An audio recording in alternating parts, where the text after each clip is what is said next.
ይሄ ፖለቲካ ነው ሰውን አትግደሉ ማለት ፖለቲካ ከሆነ አልከው ጻፈው ሁሉ እንኳን በወረቀት በግንባር እንኳን በታሪክ በእግር ስር ጽፈህ በራስህ ትራስ አድርገህ ትራሰው አስቀምጠህ በመለቀው ጦማ ጽፈህ ሰውን አትግደሉ ማለት በምን ታምር ፖለቲካ ሊሆን ይችላል?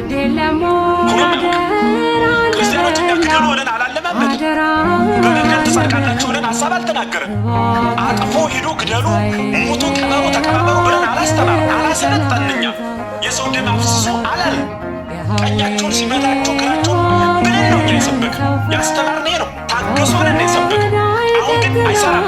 ቀኝህን ሲመታ ግራህን ስጥ የሚለው ለወንድም የተነገረ ቃል ነው። ለእናንተም ስንተረጉመው የነበር ወንድሞቻችን ናችሁ ብለን አሰበናችሁ ነው። አሁን ግን ክዳችሁናል። አረዳችሁን ስታርዱን ደግሞ ነገ ምን እንሆናለን? ማንም ክርስቲያን በሚችለው አቅም ሁሉ ራሱን ሊጠብቅ ይችላል። ማንም ክርስቲያን ማለት ነው። በአባቶቻችን በዘመነ ብሉይ በዘመነ አዲስም በሚችሉት አቅም ራስን መጠበቅ ወንጀል አይደለም። ራሴን እጠብቃለሁ በሚችለው አቅም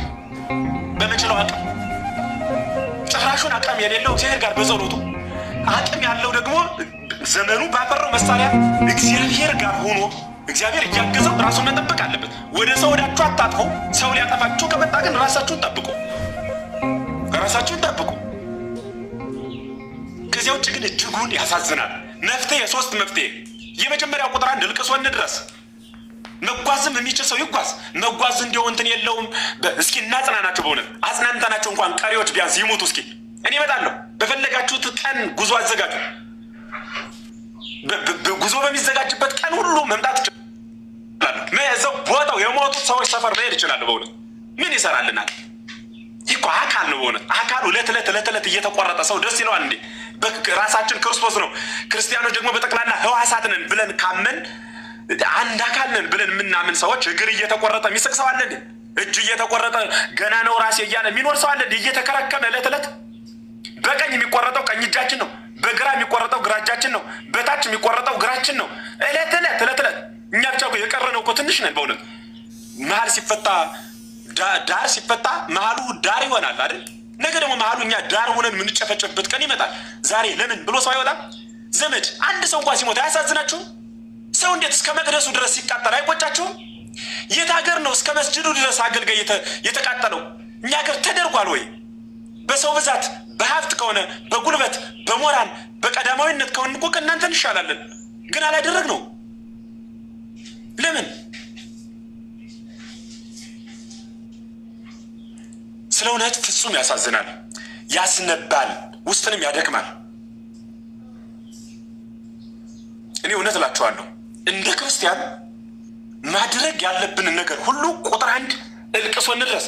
ሄደን እስኪ ሰኞ አጽናንተን ስንመለስ ማክሰኞ ደግሞ ይግደሏቸው እንሂድና እስኪ ባካችሁ ምንድነው የገጠማችሁ ብለን የቁስ ችግርም ያለባቸው እስኪ በወሬ ነው የምንሰማ፣ በሚዲያ ነው የምናይ። በአካል እስኪ እንያቸው ችግራቸውን ምንድነው የሆናችሁት ብለን ሄደን እስኪ ዕለት የደም ምድር የሆነ ምንድነው ብለን እናያቸው። ሄደን መነሳትም ያለባቸው አካላት ካሉ አንስተን ጠርተን መጠራት ያለባቸው አካላት ካሉ ተወያይተን ሀገረ ስብከቱ ውስጥም ገብተን ለምን መግለጫ እንደማይሰጡ ችግሩ ምን እንደሆን አይተን እንምጣ። አንድ ሁለተኛ መፍትሄ መደራጀት ባለብን አካልና አቅም ልክ ተደራጅተን ጠቅላይ ቤተ ክህነትና ቅዱስ ሲኖዶስን እንጠይቅ። ሶስተኛ መፍትሄ የመንግስት አመራር ኦርቶዶክሳዊ የሆንህ በእውነት የመንግስት አመራር የሆንህ ከየትኛውም አይነት ዳር ያለህ አግዙንና ጠቅላይ ሚኒስትሩ ቢሮ ድረስ ተገብቶ ክርስቲያኖች መኖሩ የማይችሉበት ሀገር የሆነችበት ምስጢር ምን እንደሆነ እንጠይቅ። ይህን 3 ሰንሰለት እናስኪደው። የተለያየ ሀሳብ አያስፈልግም። ብዙ ነን። ግማሹ ወደ ቅዱስ ሲኖዶስ ያምራ፣ ወደ ጠቅላይ ቤተ ክህነቱ ያምራ፣ ግማሹ ልቅሶ ይድረስ፣ ግማሹ ደግሞ ከፊሎቻችን ስርዓተ መንግስቱን ለምን ብለን እንጠይቅ።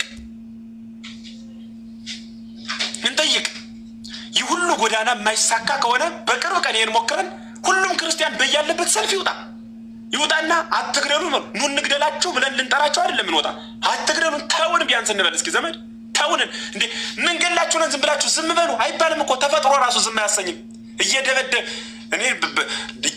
እየደበደቡ ዝም በሉ ይባላል አለ። በእርግጥ አዎ ብሎ ሰው ሲገርፍ ህፃናት ሲገረፉ እየቀጠቀጡ እናት አባት ደግሞ ዝም በል ይላል፣ ዋጣት ይላል። እየቀጠቀጡ ማለት እየመጡ ደግሞ ቢያንስ ዱለውንም ይማቱ፣ ቢያንስ እንዲጮሁ እንኳን ይፍቀዱልን እንጂ እንድንጮህ ይፍቀዱልን። ይምቱን ግን እንድንጮህ ደግሞ አይከልክሉን። እንጮህ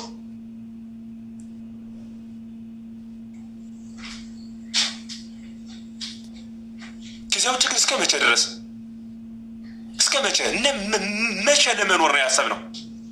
ፈራንም ደፈርንም ሐሰትን ማወራን እውነትን ማወራን ሰከንድ በተገለበጠ ቁጥር ወደ መቃብር አንድ እርምጃ እየሄድን ነው።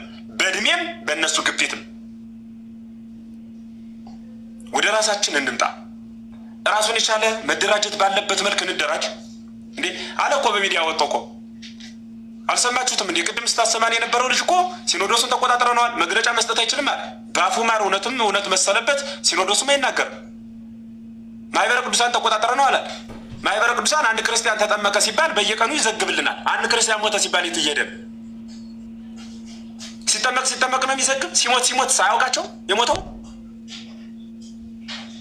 ሌላው ማህበር ምን እየሰራ ነው? ጃንደረባው እነ ዲያቆን ሄኖክ ኃይሌ እንዘምር ብለው ለዝማሬ ከቁጥር እልፍ የሆነ ሰው በመስቀል አደባባይ ሰብስበዋል። ጥሩ ነው እንኳን አዘመሩ እና በዚያ